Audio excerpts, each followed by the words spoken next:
Hi everyone. Tonight, we're going to slip under the neon glow of our own expectations and look at why so many of us burn out trying to manifest a better life. You probably won't survive another round of endless affirmations and glitter-glued vision boards without some real talk. So let's start here. So before you get comfortable, take a moment to like the video and subscribe, but only if you really like what I do here, and post your location and local time because I'm always curious where you're tuning in from. Now, turn off the lights, maybe turn on the fan for some soothing noise, and let's get started tonight. I used to be the champion of effort. My journal pages were full. My walls were covered with images of future cars, homes, and relationships. And my phone was packed with reminders to think positively. And yet, the harder I tried, the more drained I felt, like blowing on a locked door. The uncomfortable truth I stumbled into is that the quantum field doesn't hand out merit badges for hustle. It behaves more like a mirror than a scoreboard, reflecting the vibration you're actually living in, rather than the one you're trying to broadcast. There's an old age saying from my grandmother, "You can't boil water by staring at the kettle." That line always felt silly until I realized I was doing the same thing with my life, watching, waiting, willing things to change while my inner state stayed clenched. In academic debate terms, we'd call this a mismatch between hypothesis and method. I assumed my effort caused results, but my method never changed the baseline conditions. And on a quirky note, during that time, I also tried eating only green foods for abundance frequency. Spoiler, I just ended up craving pizza and still feeling broke. What finally clicked is that real manifestation begins with an internal shift, not with stacking more rituals. If your inner world is tense, frantic, or full of lack, that's the signal the field receives, no matter how many candles you light. When you soften inside, breathing deeper, loosening the shoulders, calming your system, you stop sending mixed messages. The universe can only mirror what you're being, not what you're forcing. I started noticing that the universe wasn't reacting to the pep talks I gave myself in the mirror. It was responding to something quieter, deeper, the baseline hum of my nervous system. All the mantras, sticky notes, and bathroom affirmations were like a flashy ringtone, but my actual frequency was more like static. Old age wisdom says, your actions shout louder than your words. In this case, my physiology was shouting lack while my mouth whispered abundance. And that, friends, is what the quantum field heard. Think of it like tuning an old radio. You can write jazz on the dial, but if the needle's sitting on static, no Miles Davis is coming through. The field works the same way. What you embody, your breathing, your posture, your micro choices, is what broadcasts. When my thoughts were saying I'm abundant, but my jaw was clenched, my breath shallow, my chest tight, I was transmitting fear, not prosperity. In academic debate language, this is a classic signal versus noise issue. The dominant vibration always wins. Here's a quirky confession. I once recorded myself saying money flows to me in 12 accents thinking variety would trick the universe. It didn't. The only thing that changed was my friends thought I'd joined a weird improv class. What finally shifted things was noticing my body's state before my words. If my nervous system was calm, my signal felt steady. If it was braced, nothing landed. So, the universe mirrors frequency, not vocabulary. Clear outcomes show up only when your inner state, thoughts, emotions, and physiology moves in the same direction. That's when your transmission stops sounding like a broken mixtape and starts playing a single, coherent song. Once I started regulating my baseline rather than polishing my slogans, my outer life began to mirror that steadiness with surprising speed. I learned the hard way that you don't manifest what you say you want. You manifest what you actually are. My conscious mind was a great storyteller. It could craft visions of wealth, love, and freedom. But my subconscious was still wired for scarcity, rejection, and tension. Old age wisdom has always warned what's in the well comes up in the bucket, and the quantum field seems to play by that rule. No matter how many shiny goals I set, the deeper expectations in my body and emotions kept broadcasting the old station. Here's a quirky example. I once tried to manifest confidence by wearing a superhero cape under my coat at work. It made me feel cool for about 3 minutes, until my nervous system remembered every old fear of being seen, and my posture collapsed like a deflated balloon. In academic debate terms, this is a clash between stated intent and operative framework. The subconscious wins every time. When my thoughts, emotions, and actions were out of sync, thinking abundance while feeling scarcity, affirming self-love while acting from fear, I was sending a fragmented signal. The field simply mirrored that fragmentation back as mixed results. Sudden progress followed by weird setbacks. Only when I began to line up what I thought, felt, and did, speaking kindly to myself while actually slowing my breath and choosing actions from trust, did the signal stabilize. This isn't about perfection, it's about harmony. Real manifestation happens when your inner state moves in the same rhythm, like instruments in a band finally playing the same song instead of jamming in separate keys. When what you think, feel, and do align, you stop asking for change and start embodying it. That's the frequency the universe can clearly reflect. What finally clicked for me was realizing that coherence isn't just a mindset, it's a full body, full system integration. For years, I tried to think positive while my posture sagged, my breath stayed shallow, and my habits still reflected anxiety. It was like playing upbeat music on a radio with a cracked speaker. The song was technically cheerful, but the static made it unbearable. Old age wisdom phrases it more elegantly. A house divided against itself cannot stand. The quantum field reads that division as noise. One morning, as a quirky experiment, I ate breakfast in slow motion, chewing like a Zen monk and moving like a sloth on vacation. By the end of the meal, my body had calmed down so much I could actually feel my thoughts softening.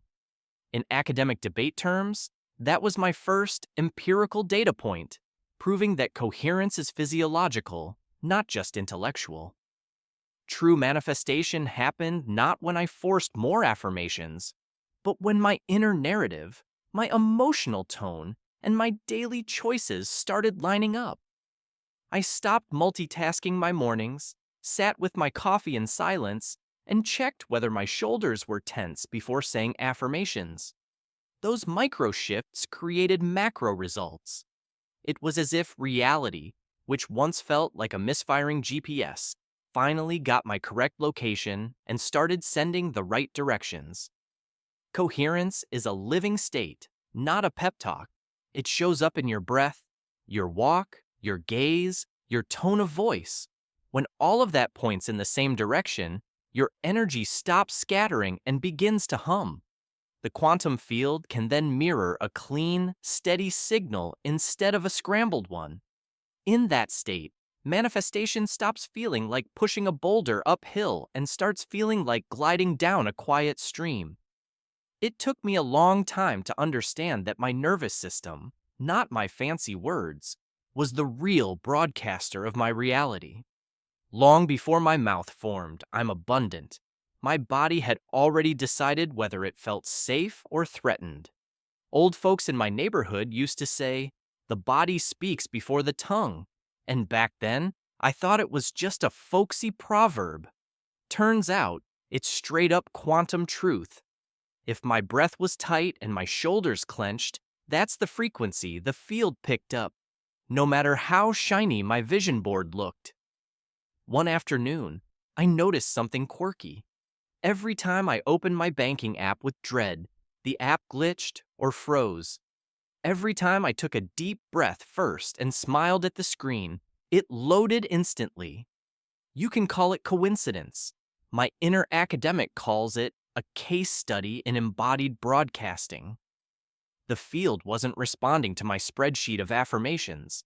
It was mirroring my nervous system's baseline signal. When I began softening my posture before checking emails, stretching my chest before making phone calls, and breathing fully before looking at bills, things shifted. Unexpected refunds showed up, supportive people reached out, and conversations went smoother. I wasn't magically controlling the world. I was finally transmitting a coherent, calm frequency that the field could mirror without distortion. This isn't about perfection. My body still braces sometimes, especially when surprises hit. But now, I catch it. I put a hand over my heart, exhale, and remind myself that regulation is manifestation.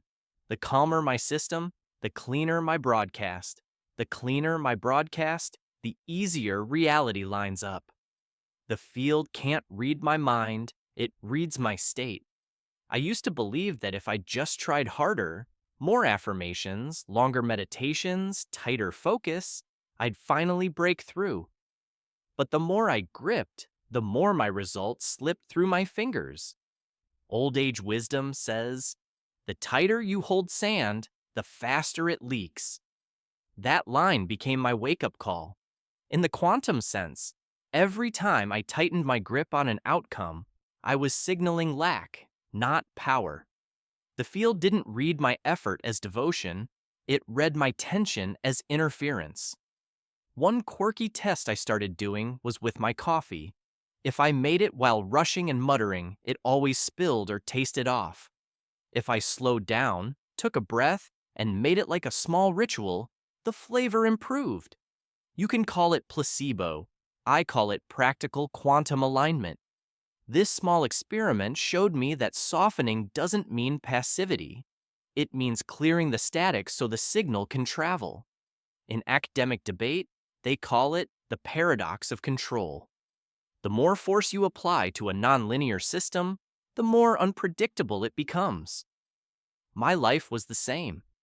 When I slowed my breath, relaxed my jaw, and let my attention return to center, things started aligning without me micromanaging.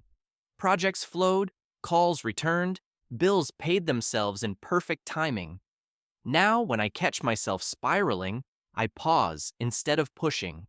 I literally step back, widen my stance, and breathe until my shoulders drop. It's not a grand ritual, it's a reset. From that regulated state, my energy stops fluctuating like a bad radio station and becomes steady, like a clean signal. The quantum field matches that steadiness.